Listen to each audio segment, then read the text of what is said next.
of the phone, so no interruption will happen. I'm very pleased to introduce Professor. My name is Mustafa Al-Azab. I'm very happy to meet you today to speak about a very important chapter in sociology. Maybe in another time I will be able to interact with you directly. The topic of today is race and ethnic relations. Since this is a chapter in sociology, it's very important to start with talking about the main concept, the umbrella of sociology under which we are studying every chapter. Okay? You understood from previous chapters that people learn their cultures and their subcultures, and they learn ideas, they learn even the negative things and the positive things about life through a process called socialization. What is socialization? Socialization is the process of learning cultures, subcultures, and even countercultures.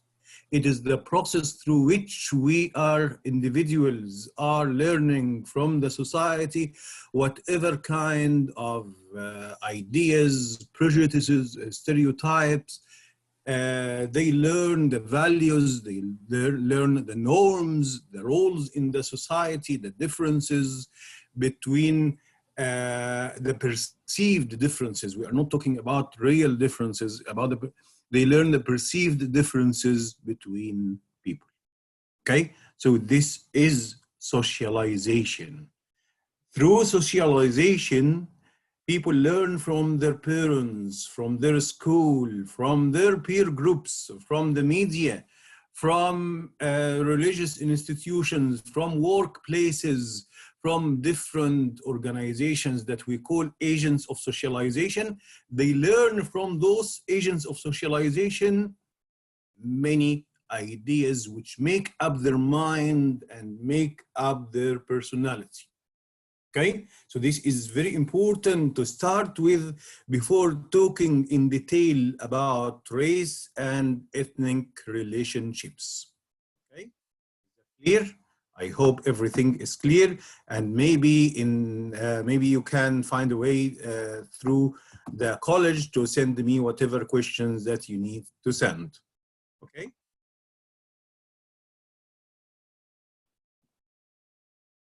Let's start with the definition, with some definitions which are very important here.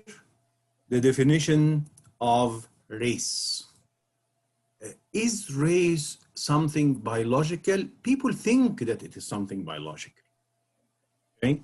Common people, ordinary people in the society think that it is something biological, but actually it is socially constructed.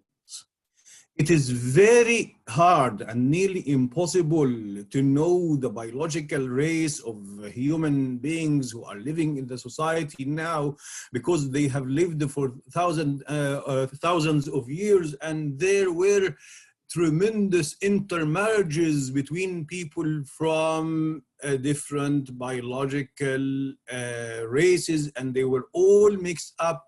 So it is not scientific at all to say that people are actually divided into real biological separate races. You might find that your great-great-great-granddads or grandmoms are from any different part of the world. We don't know and we can't know. Okay? So race is socially constructed. What do you mean by socially constructed? That the society thinks that people are divided into races, and they teach each other, they teach the individuals, they teach generation after generation that people belong to biological distinct races. But again, as we have explained, that is something that the science can't prove at all. Okay, but on which basis do they do that? They do that on the basis of physical appearance. the color of the skin, the shape of the eye, or whatever kind of physical appearance. But is physical appearance a proof of anything at all? It is not a proof. It is not an evidence. Because you might find somebody who is, of course, you know, the previous president of the United States, Barack Obama. His mom is white. All of his mom's family, and he doesn't even belong to the African Americans. But his dad was a student coming from abroad. He married his mom, and so race. There is this biological distinction is not precise. Okay. So I hope that you now understand my point, that race is socially constructed, not biologically constructed. They try to use some biological science like the color of the skin in order to pretend, in order to say, in order to convince others that it has a biological evidence, but the color is not a biological evidence. The physical appearance is not a biological evidence. Okay? Now let's talk about ethnicity. What is ethnicity? Ethnicity means, so race, when we say racial group, the ordinary people in the society think that a racial group is a group of people who belong to a particular biological origin, but as we have learned, it is socially constructed. So we can say that the racial group is a group of people that the society thinks that they have the same biological origin, and they use the physical appearance in order to refer to that. Okay? But ethnicity is not necessarily about physical appearance. Ethnicity about the cultural heritage, about the cultural origin. So an ethnic group is a group of people who share the same cultural background. They are not necessarily sharing some of the same physical appearances. For example, there are some societies who don't have a unified physical appearance. I'm originally from Egypt, okay? People in Egypt, so you can find blacks, whites, you can find all kinds of shapes and colors. But how can you say that someone is from an Egyptian origin? It's through what? Through the cultural background, through the way of speaking, through some kinds of norms, some kinds related to culture. What is culture? Of course, you remember. I know that you are smart sociology students, and of course you remember what is the definition of culture. In briefly, culture is the shared ideas and way of life. Okay? So if you find a group of people who share some cultural heritage from the society that they originally came from, or their parents or grandparents came from, so we call that ethnicity. And this group of people is an ethnic group. Okay, understand that? And if we have a group of people living within a society, and the society considers, yes, they are now part of the society, but they are not the majority of the society. They belong to a different race, or the society thinks that they belong to a different race, or belong to a different ethnicity, or maybe belong to a different religion from the religion of the majority, or whatever kind of differences. They call that a minority group. So a minority is a category of people distinguished by physical or cultural traits. Under the word cultural, we can say many other things. For example, if it is a religious group, or people who belong to a different sect in a religion or whatever, that is under cultural as well. Okay? So, and who are socially disadvantaged? this is a very important word. Sometimes in few societies, we find that the minority group is the group that has most of the power. Although they are a minority, but people in this society, in that society, don't say about this group that they are a minority. Okay, so when we use the word minority, we don't only mean the size, okay, the population size, but we also mean the power. They are weakened. They are weaker than the rest of the society. They are weaker than the ones who are controlling most of the wealth and income and authority in the society, okay? So minorities have two major characteristics. They share a distinctive identity and they occupy a subordinate status. They are a bit weakened in the society and they need to struggle more in order to achieve the positions that they aspire to reach, okay? So you understand now what is a minority group, what is a racial group, what is an ethnic group. We don't need to repeat that again and again, okay? And of course, you understand that most of the times the racial group would be a minority group. I'm saying most of the times because it is not all of the times.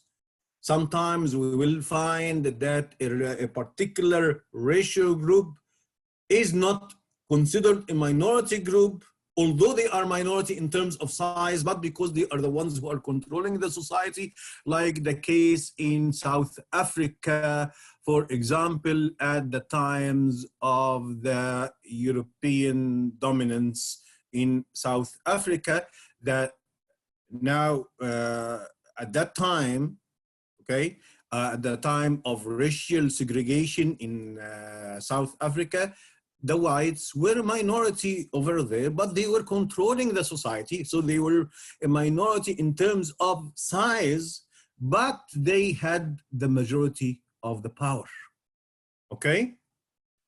An ethnic group, people who belong to a distinctive cultural background, okay? I hope that is pretty easy to you. Okay. I will try to focus on the very important terminologies today, okay? Racial formation. As we said at the beginning, that race is socially constructed. So racial formation, how the society formed in their minds that there is something called race and this racial group has a particular characteristics. So socio-historical process in which racial categories are created, inhibited, transformed, and destroyed. So this racial information in the minds of people might change from, it takes tremendous time to change, but it can change. We can, so for example, now Canada is a multicultural society and the educational system is trying to deconstruct the racial discriminative ideas that were implanted in the minds of some people during the previous decades. Okay, so that can be changed. It can be changed again by the agencies of socialization. It can be changed by the mass media. It can be changed by, it can be changed and it can be fixed and it can be restored.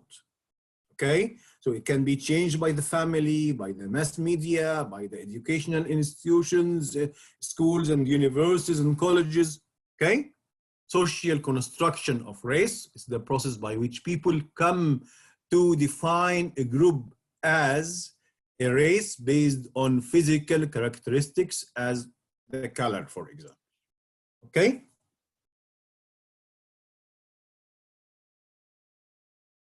stereotypes. What is stereotypes? Stereotype is generalized, oversimplified idea about a person or group that is not based on evidence. It is not based on scientific evidence, but just people had those ideas in minds and they circulate those ideas among each other, okay, in order to justify inequality.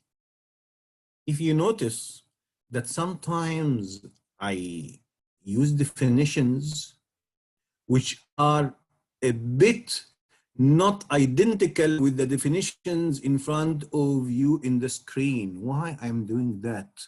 Because I want you to be convinced that the most important thing is understanding, and if you understand, you can make your own definition. You don't need to memorize everything letter by letter, but you can, if you understand clearly, you can make your own definition, okay? So you understand now what is a stereotype. It is unreliable, it is general, it is not precise, it is not scientific, it is not based on evidence about a person or group. Why the society is doing that, or why whoever will do that in order to justify inequality. Okay, look, we are not treating this group of people in the same way like everybody else because they are lazy, because they are not smart, because of whatever ideas that are not based on evidence. Okay, you get my point?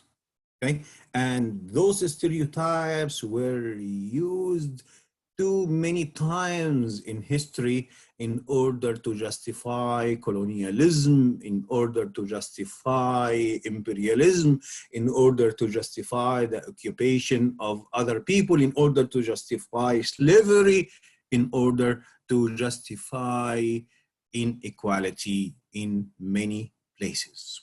Okay?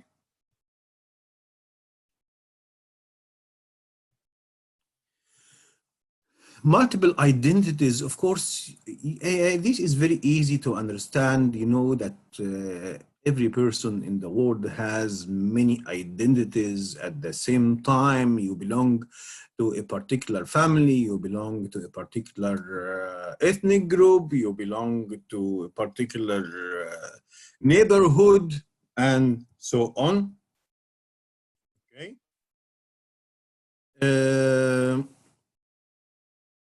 Let's talk a bit more about ethnicity. Ethnicity and ethnic group is set apart from others explicitly because of its national origin or cultural patterns. I want it to be clear in your mind that although sometimes we use ethnicity and race in place of each other, but there is a difference in the meaning between them.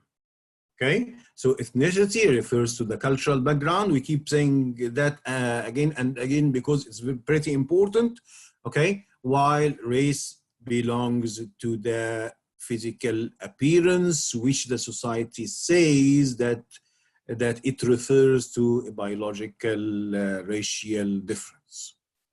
Okay, because of those inequalities, some things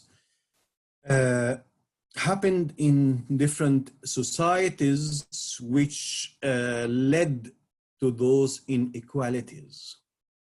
Okay, prejudice, and we'll talk now about prejudice. What is prejudice? And what is the difference between prejudice and racism? What is the difference between prejudice and discrimination? Okay.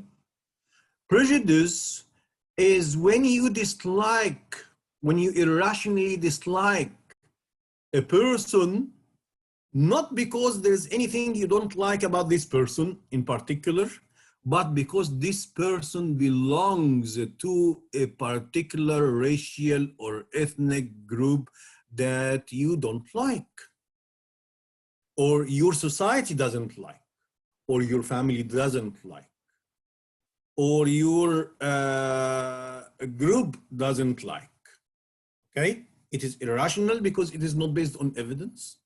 It is generalized because you don't talk about a particular person, okay? I don't like X or Y or whoever persons, okay? Why? Did you know him? No, I don't know him. Did you know his personality? No, I don't know his personality. Do you know lots of information about his history? No. Why you don't like him? Because he belongs to a particular race, because he belongs to a particular ethnicity, because he belongs to a particular gender, because he belongs to a particular nationality, or whatever. That is irrational, that is general, and that is why I don't like him or her or whoever. Okay? So this is prejudice. But not all prejudices are leading to discrimination. Sometimes the prejudice is locked inside the mind, inside the heart, and you keep on treating others nicely, although you don't like them from inside. Okay, you get my point? So, but if this prejudice led to inequality, if this prejudice led to bad treatment to others, in this case, we will call that discrimination. And if this discrimination is against a particular racial group, we will call that racism.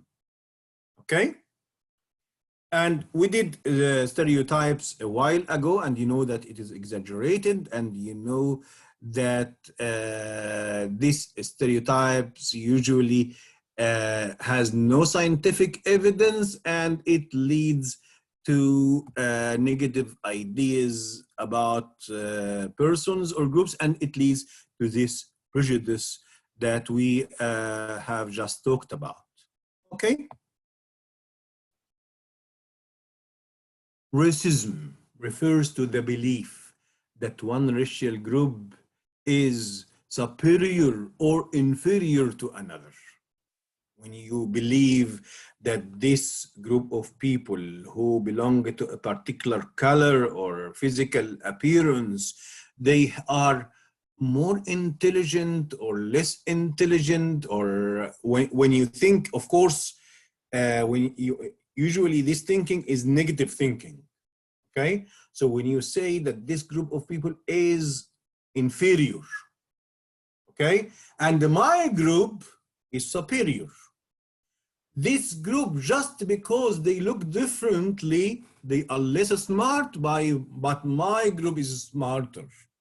This group, just because they look differently, they are lazy, and my group is not lazy.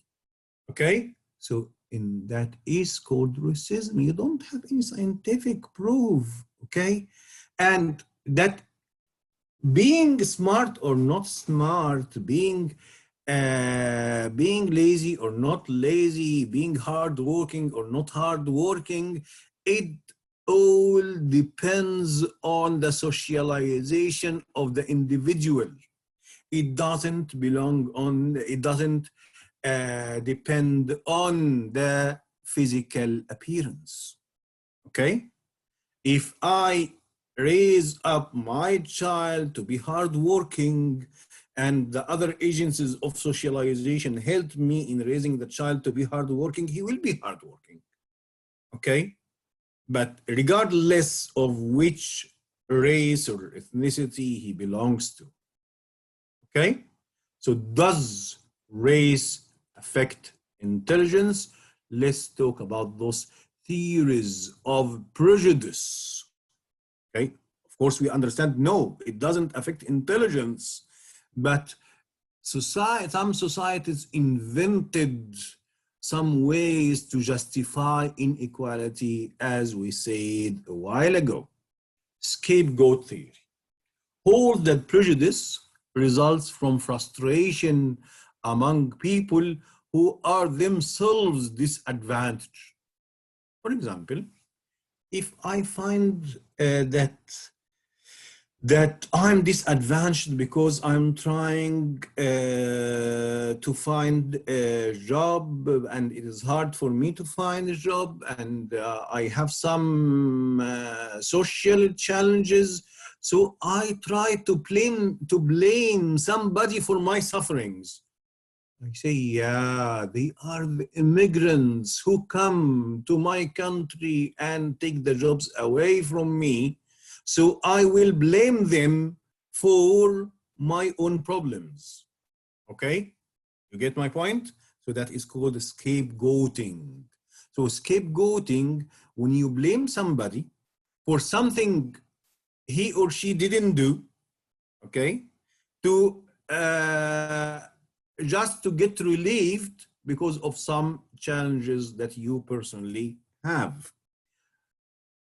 I don't want to give some very clear political examples about some political leaders who are nowadays trying to gain more popularity through emphasizing this scapegoating theory.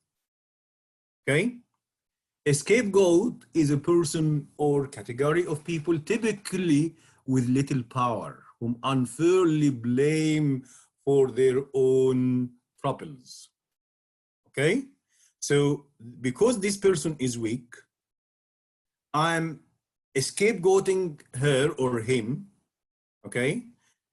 And I'm blaming this person for my own troubles, or for the country's trouble, or for the economic troubles, or for the political troubles. And I say that this person or those persons are the reason or the cause of all troubles. Okay? You get my point? Why I'm doing that? Because I'm sorry, but the persons who do that, who scapegoat others, they are not, I don't want to say I don't want to say that they are cowards, but they are not brave enough to face the truth. Okay? They want to blame somebody, and they are not brave enough to face somebody who is powerful. So whom they are blaming? They are blaming the weak ones. You get my point? So whenever they find a group of people who because because of their suffering, because they belong to a different racial group, or and belong to a different ethnic group, and they are already weak, politically weaker, economically weaker, so they are blaming this group. Okay, they are scapegoating this group of people. Okay, you understand this theory, the scapegoat theory? Okay. Authoritarian personality theory. Okay, the authoritarian personality theory, it views prejudice as a personality trait in certain individuals. The cultural theory of prejudice argues that prejudice is embedded in culture. Okay? So this authoritarian personality theory, it says that some people have authoritarian personality. What is an authoritarian personality? An authoritarian person, the one or having an authoritarian personality means that you feel that you are more superior than others. You feel that that you should give orders and the other people should obey, okay? And because you already have this feeling embedded inside you, you always look at the ones whom you are not used to deal with as if they are inferior to you. Okay? So that's why this theory says that it is embedded in the some people's personalities. Okay? You understand? So the authoritarian personality theory, it says that it is a cultural trait. It is a trait inside individuals. It is cultural and psychological at the same time, that if you are an authoritarian person, so one of the consequences of being authoritarian is that you will look at other people as if they are less than you, as if they are inferior and you are superior. Okay? The cultural theory of prejudice argues that prejudice is part of the culture of a particular society. That it is not the person who is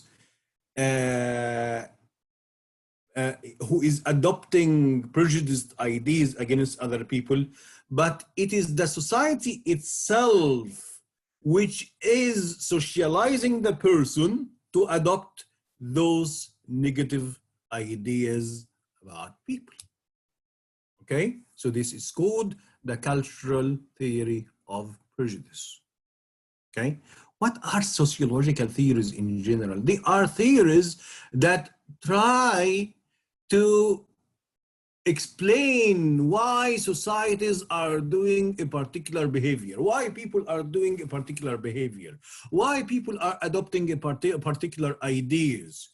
Sociological theories try to explain what is happening in the society, try to explain the social relationships between people and each other. Okay? Now, the conflict theory of prejudice. It proposes that powerful people use prejudice to justify oppressing others. The conflict theory, of course, you studied the conflict theories when you studied the grand theories in sociology. You studied, of course, functionalism, the interactionism, and the conflict theory.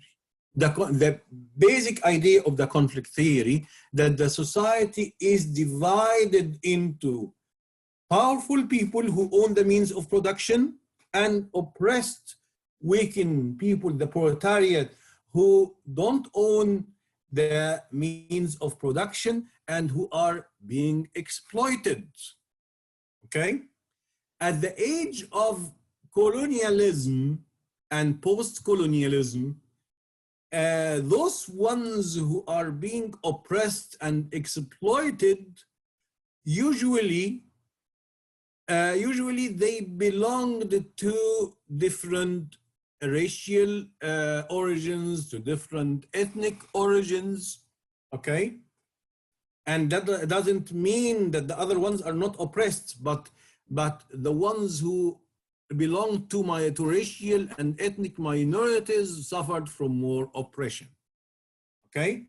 So now it is for the advantage of the upper class, for the advantage of the dominating group, for the advantage of those in power to find a way to justify why they are exploiting those people more than others. Okay? So if they convince the public opinion that, or they deceived the public opinion and convinced them that those people deserve this exploitation, okay? So that will help them to get more power and to get more profit for themselves, okay?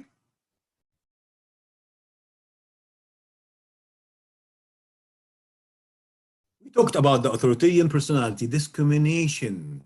Discrimination is an action that involves treating various categories of people unequally. What is the difference between prejudice and discrimination? Prejudice is an idea, a negative idea inside the mind okay, which led to disliking people because they belong to particular groups. But as we said that sometimes this prejudice is locked inside the person and sometimes is being translated into discrimination, is being translated into inequality, is being translated into unfair treatment of others. We call that discrimination. For example, if I'm a teacher and I give a student better grades, not because the effort that this student is doing, but because this student belongs to a group, a cultural group or a racial group or that I like, and I give another student worse grades, not because this student did anything bad, but because the student belongs to something I don't like. This is called discrimination. This is a very simple example that you will easily understand. If I'm an employer and I employ people on the basis of anything other than merit, okay, so that is discrimination. Okay, you understand now? So it is an action. It is not just a feeling. It is not just an idea. Okay, you get my point? If this discrimination is against people who are from a particular race, so we call that racism. You get it? Pluralism. Pluralism is the opposite of all of that.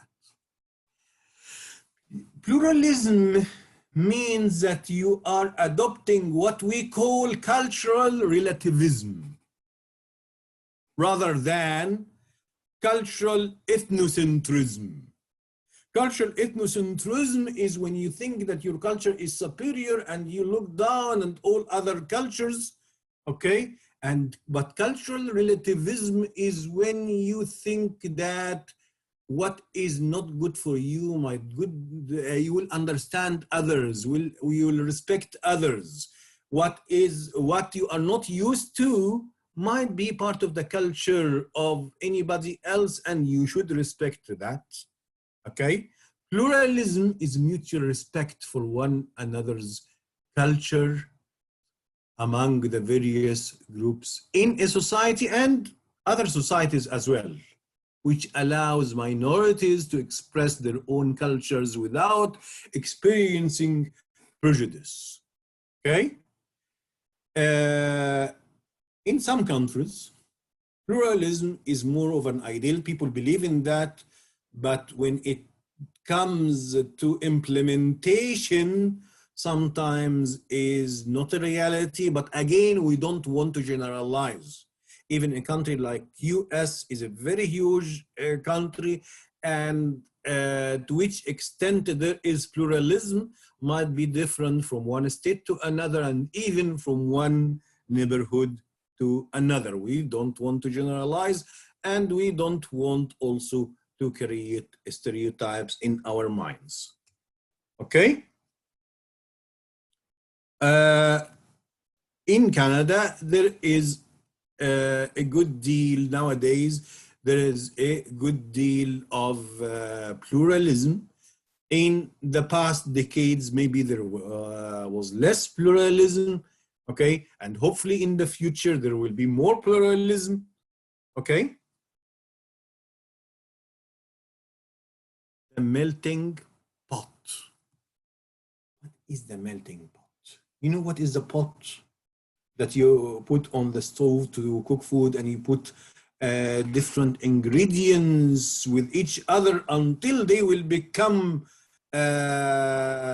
melted with each other and they will become one thing together, okay?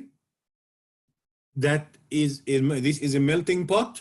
So cultural wise, a melting pot is when you try to get all of the cultures melted together, and in order to not have any significance anymore. So you don't generalize. Every cultural group will lose its identity inside this melting pot. they will lose their language, they will lose their traditions, they will lose their norms inside this melting pot, and they will get assimilated in to look like each other. Okay, is this something good? Not necessarily. Is it something bad? Again, not necessarily. It is about how this thing is done. Okay, but of course, let's think about it a while.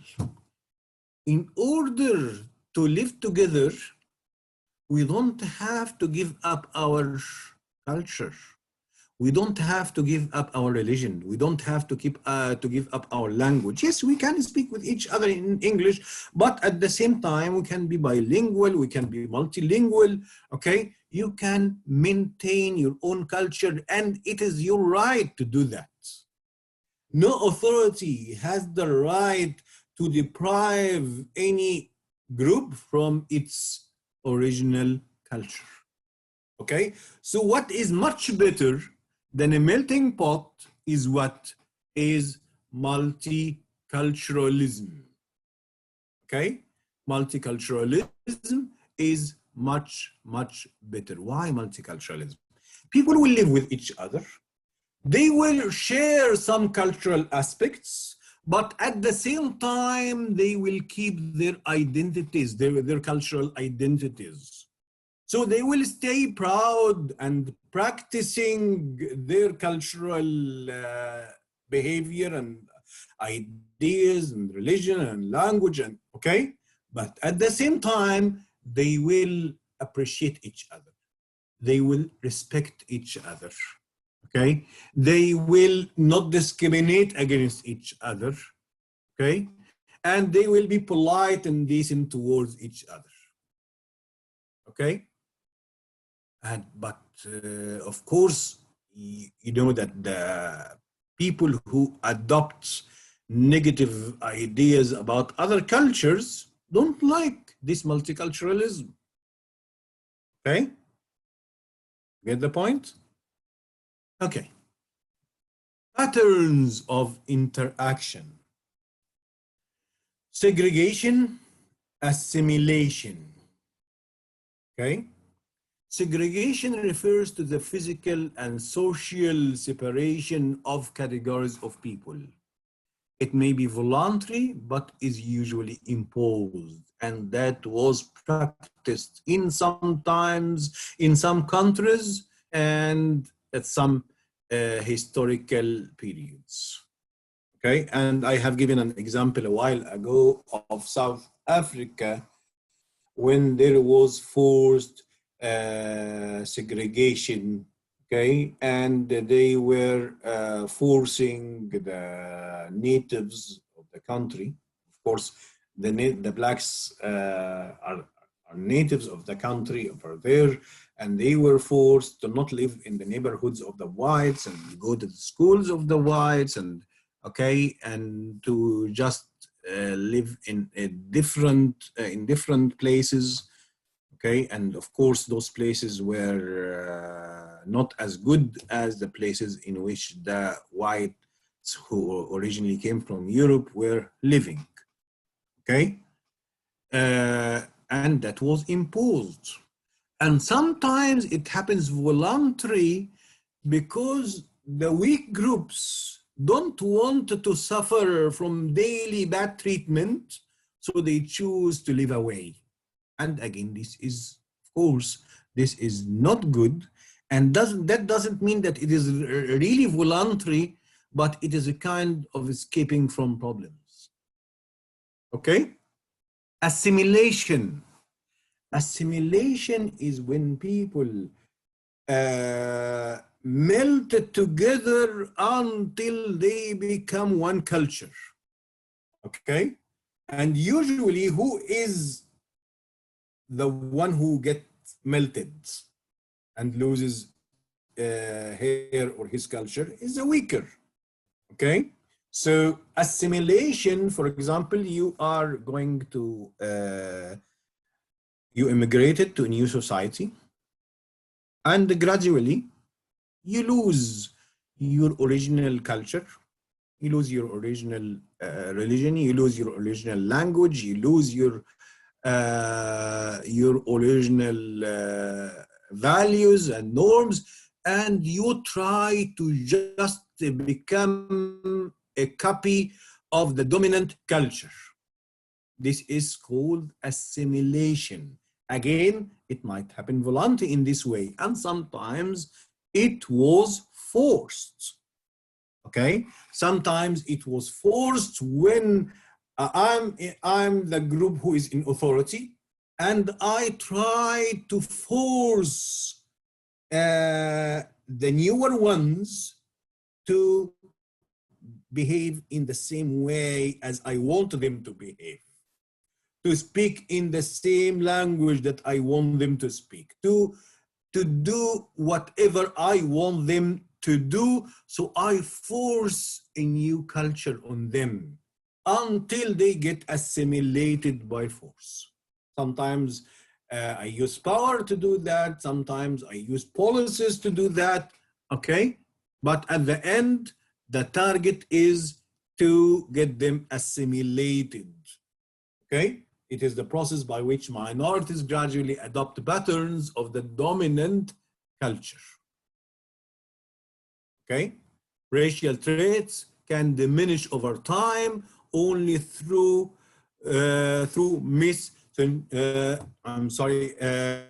only through biological reproduction by patterns of different racial categories. Okay? Genocide. Genocide is a very cruel practice of discrimination. I am trying to get rid of the people who belong to a particular race or ethnicity. I try to kill them. I try to abort their pregnant women. I try to neglect their health until they die gradually. I try to exploit them in working camps until they die. So genocide is a very savage, bloody way of getting rid of a particular group. Okay? I think that we have covered the very main concepts today, and you can give better examples about each concept we talked about today. Okay, let's go the very first slides. Okay, what I want you to do until next lecture, please. Okay, I want you to give examples of minority groups, of racial groups, of ethnic groups. I want you please to give examples of stereotypes. Okay, I want practical examples from the society, and you live in the society, you are part of the society. Give us some practical examples of things that you have witnessed in the society and that can be used in order to clarify what do you mean by stereotypes. Okay, I want you to give examples of prejudice, racism, and scapegoating. Okay, I'm very happy that I met you today, and hopefully I will see you soon. Thank you very much, and goodbye.